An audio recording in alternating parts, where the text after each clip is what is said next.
DJ सुमन बलंगिया मधुबनी।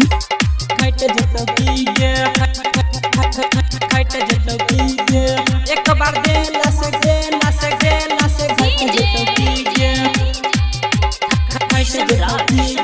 एक बार दे लस दे लस अभी आप सुन रहे हैं सुमन बलंगिया एंटरटेनमेंट के माध्यम से।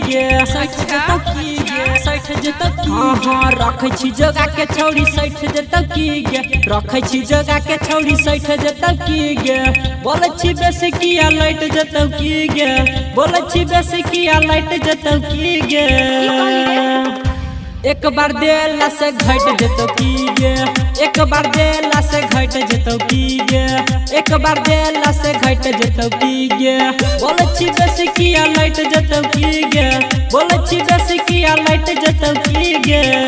डीजे सुमन एक बार देला से घट जतौ की गे, एक बार देला से घट जतौ की गे, एक बार देला से घट जतौ की गे। डीजे सुमन बलंगिया मधुबनी।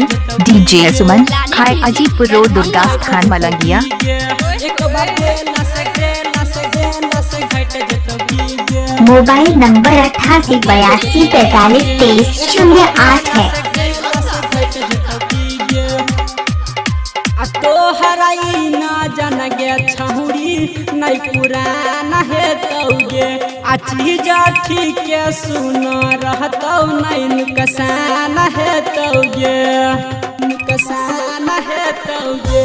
आ तोहराई ना जान गे छहुरी नहीं पुराना है तौगे, आ चीज ठीक सुन रहतौ नहीं नुकसान हो तौगे। तोहर बैठ जतौ की गे, फूला लगाल तोहर बैठ जतौ की गे।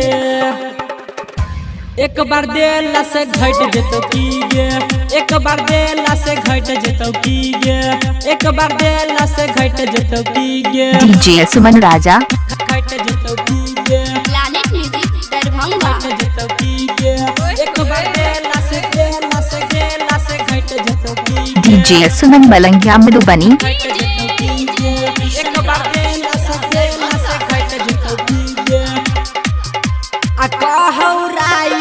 सुनील हम पटा लेबौगे, आ रहमान जी यादव संगे हम सटा देबौगे, हम सटा देबौगे। कहौ राइटर सुनील हम पटा लेबौगे, आ रहमान जी यादव संगे हम सटा देबौगे। सुमन किसान कहो सैठ जतौ की गे, रोशन ऋषि कहो सैठ जतौ की गे। एक बार देला से घट जतौ की गे, एक बार देला से घट जतौ की गे, एक बार देला से घट जतौ की गे, बोले छी बेसी किया लाइट जतौ की गे, बोले छी बेसी किया लाइट जतौ की गे। एक बार देला से घट जतौ की गे, एक बार देला से घट जतौ। डीजे सुमन बलंगिया मधुबनी। डीजे सुमन खाए अजीपुर रोड दुर्गा स्थान मलंगिया। मोबाइल नंबर 8882432308 है।